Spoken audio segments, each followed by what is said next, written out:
everybody, welcome back.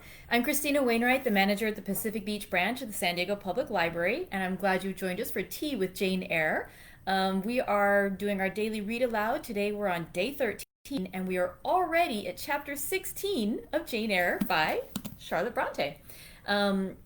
Let's see, we are also engaged in a little bit of a journey of different teas, and so I decided I'd share with you today's tea. I'm not gonna lie, I'm on my second pot because I made a batch earlier today and it was so good. And when I realized, I'm gonna go ahead and push this up a little higher. Let's set this up. Actually, I'm gonna set it on the box. So what's actually fun about this one, I realized with the French press, usually I just press it down. Oh, hey, Jen. Usually I just push it down, but isn't it kind of fun when you pull the plunger up too and you get to see all the little tea bits like floating around inside? I just thought it was kind of fun. It's a really pretty tea. So this one is a blood orange loose leaf tea. It's by Cafe Virtuoso. If you want to order any, I've had some folks asking where to get the teas. This one I just picked it up at the Olive Bakery here in Mission Beach, which is just south of Pacific Beach in San Diego. And it doesn't list the ingredients, but I can see chunks of the peel, and to me it looks, well, I think there's little flower bits and other plants, but I have no idea what it is, but it is delicious. So let's go ahead and pour out. You can see it has a really lovely, almost ruby color. It's a really nice one. I had one glass with sweetener. I added some sugar to it, and I had the rest without. The sweetener does make it takes off a little bit of the tart from the orange, but I like it plain too. It's a really flavorful, nice tea. Very good. Ooh. Very nice. Sorry, I'm seeing what you guys are drinking too. If you guys want to comment below, I always think that's fun. I love to get ideas from each other. Oh, speaking of ideas from each other, if you'd like to share what you're reading this weekend, either what you've just finished or what you're starting or what you're in the middle of, I always think it's nice to have recommendations, especially since we're not going to be reading Jane Eyre together for the next couple of days. And so it's just fun to have something else to read if you're interested in trying something different. For myself, I'm still working on Becoming by Michelle Obama. I've got a couple hours left in the audio that I'm listening to, and so I'm excited to see what happens. All right, so let's go into chapter 16 of Jane Eyre. We'll start by reviewing a little bit what happened in the last chapter. If you were watching yesterday's thing, you know I was giddily excited about all the things that were happening in chapter 15. There's three things that are really exciting, I think, that happened in the last chapter. First, we see Rochester sharing with Jane Eyre the story of what had happened with his mistress, Celine Varenne, the mother of Adele. And so we're getting a really honest story from him that he wouldn't normally share with a young, innocent girl like Jane Eyre. And he acknowledges this himself, that it's kind of an odd story to tell her, but he feels like he can trust her. The second thing is, after that conversation, when she goes back to her room, we see Jane reflecting on the growing trust that she has with Mr. Rochester. And even though just in the last chapter, when he had asked her point blank, "Do you find me handsome?" and she had said, "No, sir," no hesitation on that one. Now she poses the question to herself, let me see exactly how she said it, because I love how she writes. "And was Mr. Rochester now ugly in my eyes? No, reader." And so now he was his face was the object I best liked to see. So we see that their relationship is changing, how they're relating to each other, how they think of each other. And so the last thing that happens in that chapter, and this is again kind of working towards that idea of how Jane Eyre is sometimes seen as a Gothic novel, is that we see a really strange incident happen where she hears a mysterious laugh outside her room that night. And then she goes outside into the corridor and she sees smoke filling the corridor, and she follows the source of the smoke, and she sees a room with the door ajar, and it's Mr. Rochester's room, and he's lying in a burning bed, and what's going on? And so there's like a mystery of something that's going on, something that's not quite right. And he implies it might be related to Grace Poole, the mysterious woman who does the sewing upstairs, but there's something strange going on in Thornfield Hall. And so again, we've got this story that has a lot of elements to it. We've got the coming age story about Jane Eyre, this young woman. We've got the story about different social classes going on. And we've got this weird Gothic mystery story. There's some supernatural elements going on. We saw it first in the Red Room when she was worried that she would see the ghost of her uncle, Mr. Reed. And now there's somebody or something setting fires in Thornfield Hall. So let's go ahead into chapter 16 and find out what's going to happen next to Jane Eyre by Charlotte Brontë. All right, so chapter 16. Oh, and don't forget, because there will be some tea in this one, if you feel like drinking whenever they say tea. Kind of fun. especially when you have a really good one. All right, so let's see. Chapter 16. I both wished and feared to see Mr. Rochester on the day which followed this sleepless night. I wanted to hear his voice again, yet feared to meet his eye. During the early part of the morning, I momentarily expected his coming. He was not in the frequent habit of entering the schoolroom, but he did step in for a few minutes sometimes, and I had the impression that he was sure to visit it that day. But the morning passed just as usual. Nothing happened to interrupt the quiet course of Adele's studies. Only, soon after breakfast, I heard some bustle in the neighborhood of Mr. Rochester's chamber. Mrs. Fairfax's voice, and Leah's, and the cook's, that is, John's wife, and even John's own gruff tones. There were exclamations of, "What a mercy master was not burned in his bed! It is always dangerous to keep a candle lit at night. How providential that he had presence of mind to think of the water jug!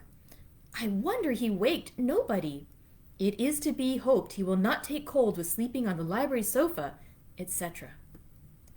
To much confabulation succeeded a sound of scrubbing and setting to rights, and when I passed the room, in going downstairs to dinner, I saw through the open door that all was again restored to complete order, only the bed was stripped of its hangings. Leah stood up in the window seat, rubbing the panes of glass dimmed with smoke. I was about to address her, for I wished to know what account had been given of the affair, but on advancing, I saw a second person in the chamber, a woman sitting on a chair by the bedside and sewing rings to new curtains. That woman was no other than Grace Poole. There she sat, staid and taciturn-looking, as usual, in her brown stuff gown, her check apron, white handkerchief, and cap. She was intent on her work, in which her whole thoughts seemed absorbed.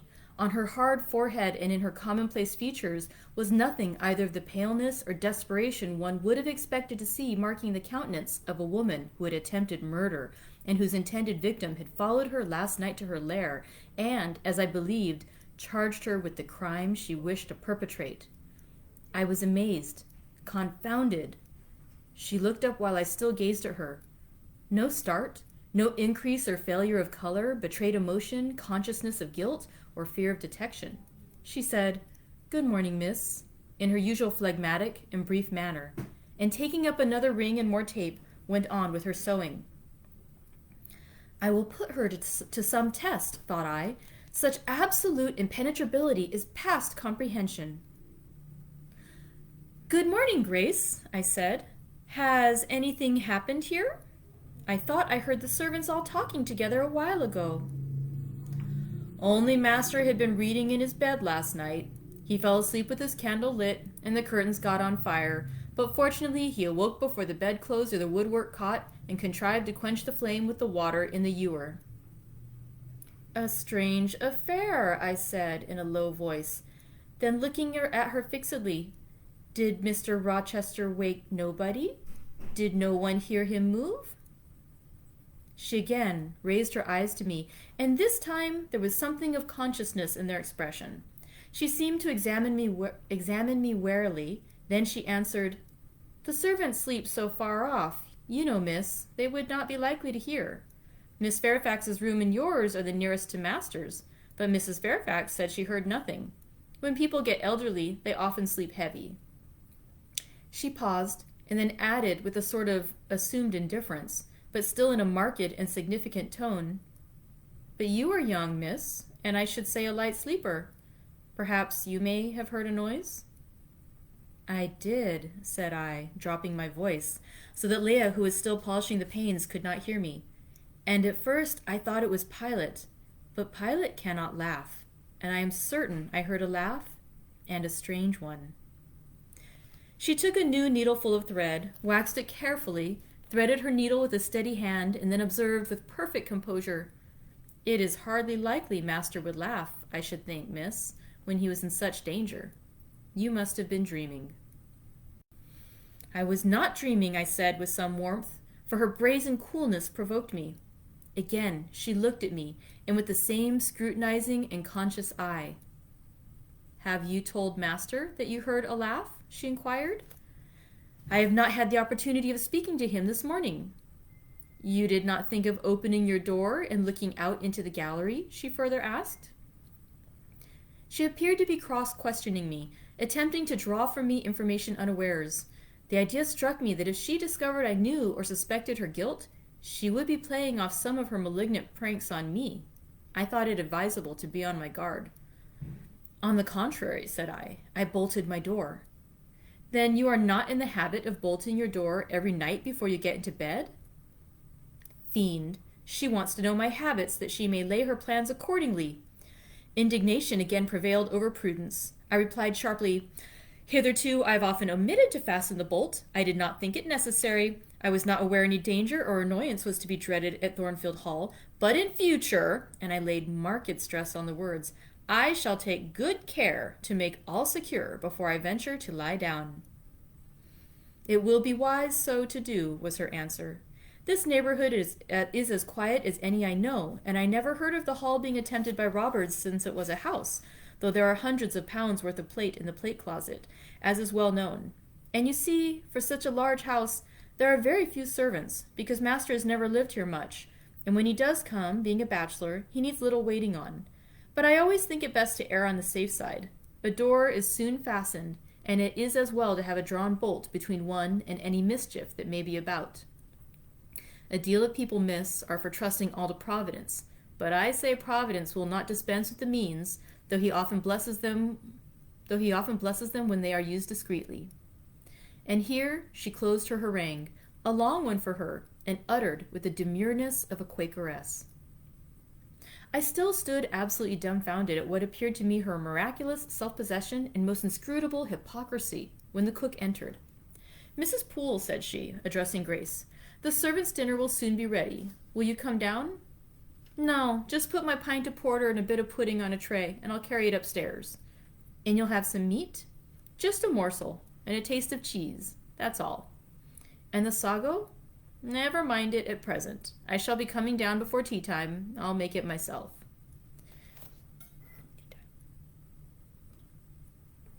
The cook here turned to me, saying that Mrs. Fairfax was waiting for me, so I departed. I hardly heard Mrs. Fairfax's account of the curtain conflagration during dinner. So much was I occupied in puzzling my brains over the enigmatical character of Grace Poole, and still more in pondering the question of her position at Thornfield. In questioning why she had not been given into custody that morning, or at the very least dismissed from her master's service. He had almost as much as declared his conviction of her criminality last night. What mysterious cause withheld him from accusing her? Why had he enjoined me to secrecy? It was strange. A bold, vindictive, and haughty gentleman seemed somehow in the power of one of the meanest of his dependents, so much in her power that even when she lifted her hand against his life, he dared not openly charge her with the attempt, much less punish her for it. Had Grace been young and handsome, I should have been tempted to think that tenderer feelings than prudence or fear influenced Mr. Rochester in her behalf. But hard-favored and matronly as she was, the idea could not be admitted. Yet, I reflected, she has been young once. Her youth would be contemporary with her master's. Mrs. Fairfax told me once she had lived here many years. I don't think she could ever have been pretty, but for aught I know, she may possess originality and strength of character to compensate for the want of personal advantages. Mr. Rochester is an amateur of the decided and eccentric. Grace is eccentric, at least.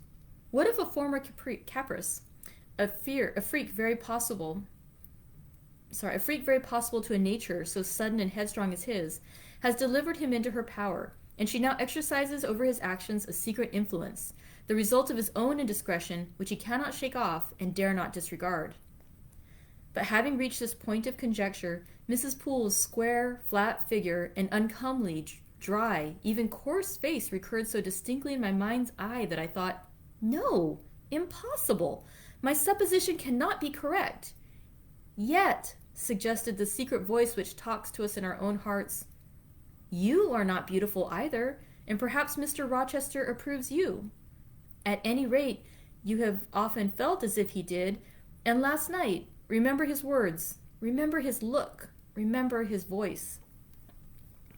I well remembered all. Language, glance, and tone seemed at the moment vividly renewed. I was now in the schoolroom. Adele was drawing. I bent over her and directed her pencil. She looked up with a sort of start. Qu'avez-vous, mademoiselle? Said she. Vos doigts tremblent comme la feuille, et vos joues sont rouges. Mais rouge comme des cerises. What's the matter? Your hands tremble like a leaf, and your cheeks are red as cherries. I am hot, Adele, with stooping. She went on sketching. I went on thinking. I hastened to drive from my mind the hateful notion I had been conceiving respecting Grace Poole. It disgusted me. I compared myself with her and found we were different. Bessie Leaven had said I was quite a lady, and she spoke truth. I was a lady, and now I looked much better than I did when Bessie saw me. I had more color and more flesh, more life, more vivacity, because I had brighter hopes and keener enjoyments. Evening approaches, said I, as I looked toward the window. I have never heard Mr. Rochester's voice or step in the house today, but surely I shall see him before night. I feared the meeting in the morning. Now I desire it, because expectation has been so long baffled that it has grown impatient. When dusk actually closed, and when Adele left me to go and play in the nursery with Sophie, I did most keenly desire it. I listened for the bell to ring below. I listened for Leah bringing up a message. I fancied sometimes I heard Mr. Rochester's own tread, and I turned to the door, expecting it to open and admit him. The door remained shut. Darkness only came in through the window. Still, it was not late. He often sent for me at 7 and 8 o'clock, and it was yet but 6. Surely I should not be wholly disappointed tonight when I had so many things to say to him. I wanted again to introduce the subject of Grace Poole and to hear what he would answer. I wanted to ask him plainly if he really believed it was she who had made last night's hideous attempt, and if so, why he kept her wickedness a secret. It little mattered whether my curiosity irritated him. I knew the pleasure of vexing and soothing him by turns. It was one I chiefly delighted in, and a sure instinct always prevented me from going too far. Beyond the verge of provocation, I never ventured. On the extreme brink, I liked well to try my skill. Retaining every minute form of respect, every propriety of my station, I could still meet him in argument without fear or uneasy restraint. This suited both him and me. A tread creaked on the stairs at last. Leah made her appearance, but it was only to intimate that tea was ready in Mrs. Fairfax's room. Thither I repaired, glad at least to go downstairs, for that brought me, I imagined, nearer to Mr. Rochester's presence. "You must want your tea," said the good lady, as I joined her. "You ate so little at dinner. I am afraid," she continued, "you are not well today.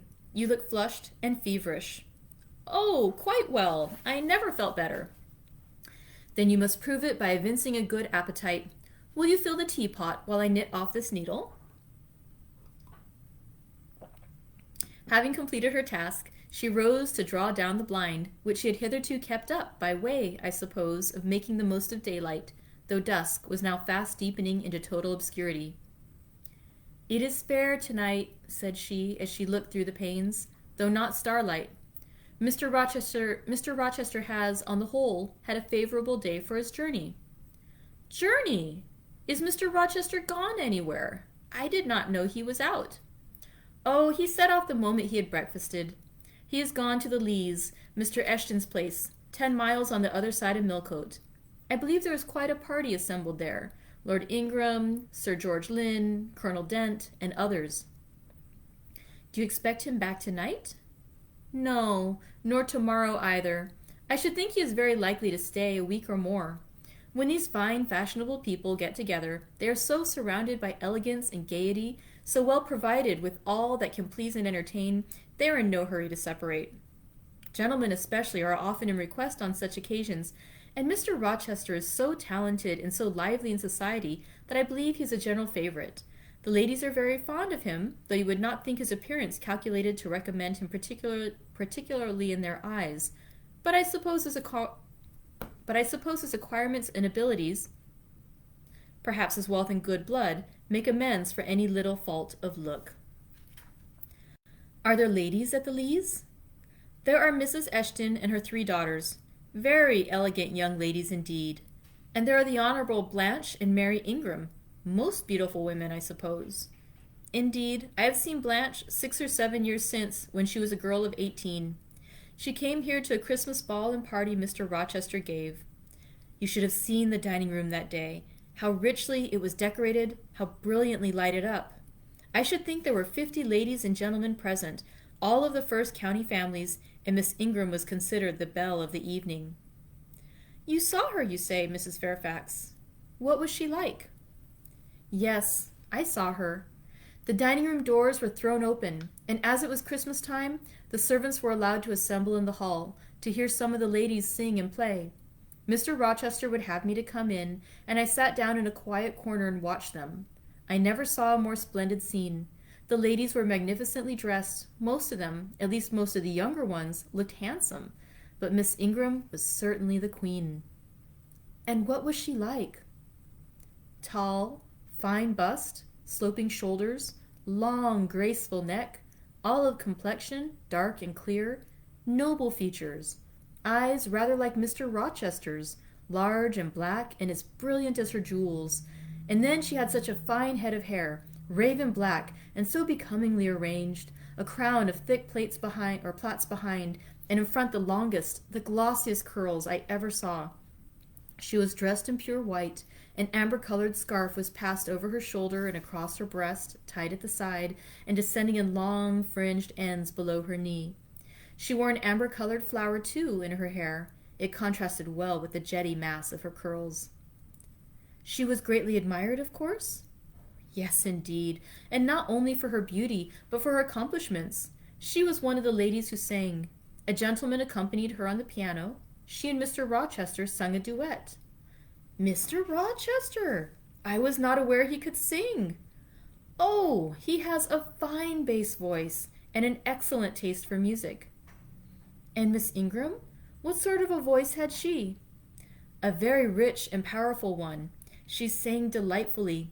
It was a treat to listen to her, and she played afterwards. I am no judge of music, but Mr. Rochester is, and I heard him say her execution was remarkably good. And this beautiful and accomplished lady is not yet married? It appears not. I fancy neither she nor her sister have very large fortunes. Old Lord Ingram's estates were chiefly entailed, and the eldest son came in for everything almost. But I wonder no wealthy nobleman or gentleman has taken a fancy to her. Mr. Rochester, for instance. He is rich, is he not? Oh, yes. But you see, there is a considerable difference in age. Mr. Rochester is near 40, she is but 25. What of that? More unequal matches are made every day? True, yet I should scarcely fancy Mr. Rochester would entertain an idea of the sort. But you eat nothing. You have scarcely tasted since you began tea. No, I am too thirsty to eat. Will you let me have another cup?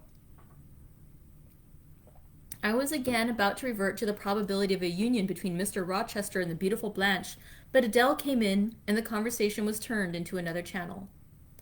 When once more alone, I reviewed the information I had got, looked into my heart, examined its thoughts and feelings, and endeavored to bring back with a strict hand such as had been straying through imagination's boundless and trackless waste into the safe fold of common sense.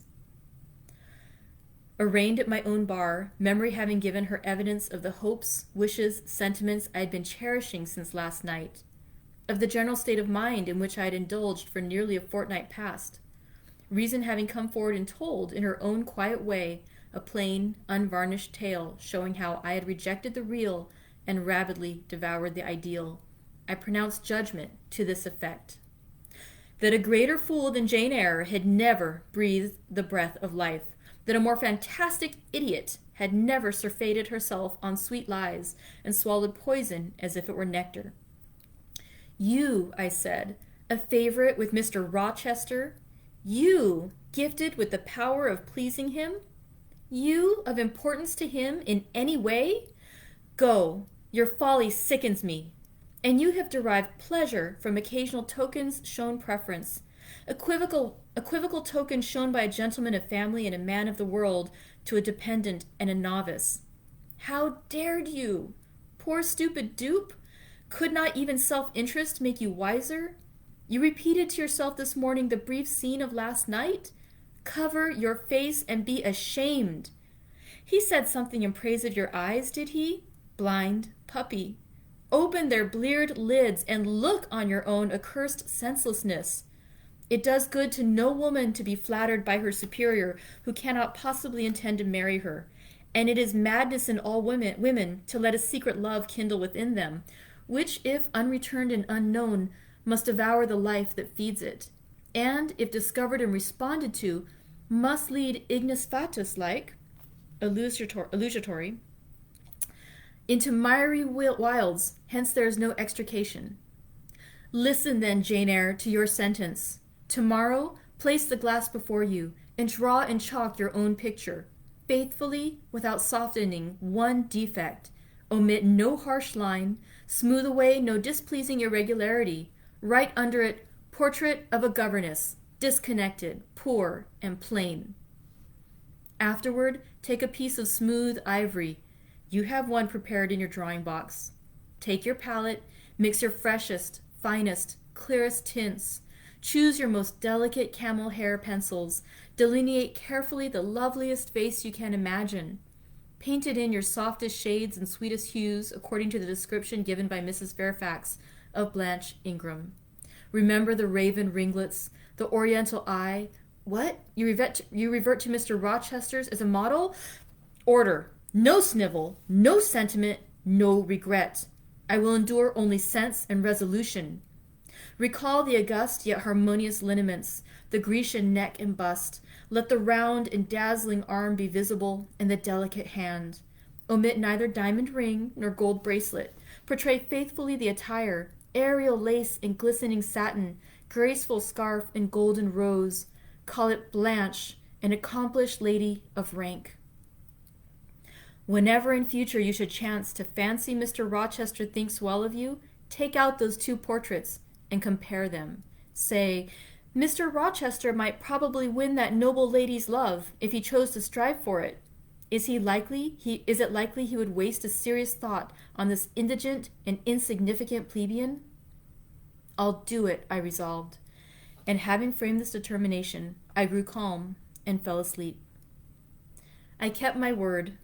An hour or two sufficed to sketch my own portrait in crayons, and in less than a fortnight I had completed an ivory miniature of an imaginary Blanche Ingram. It looked a lovely face enough, and when compared with the real head in chalk, the contrast was as great as self-control could desire. I derived benefit from the task.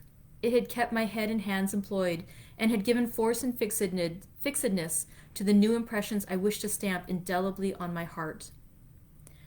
Ere long I had reason to congratulate myself on the course of wholesome discipline to which I had thus forced my feelings to submit. Thanks to it, I was able to meet subsequent occurrences with a decent calm, which, had they found me unprepared, I should probably have been unequal to maintain even externally. And that concludes chapter 16 of Jane Eyre by Charlotte Brontë. Okay, so she's admitted she has feelings for Mr. Rochester, and she's also just told herself what a fool she is for ever having them. So she's ready to face what happens next. We'll see what happens next week when we start with chapter 17 of Jane Eyre. Thank you for joining me. Again, I hope you have a wonderful, wonderful weekend. And let us know. Share with the others what you're reading, and that way we can all get some good ideas from each other. I hope you have a wonderful weekend. Take care and enjoy some good tea. Bye.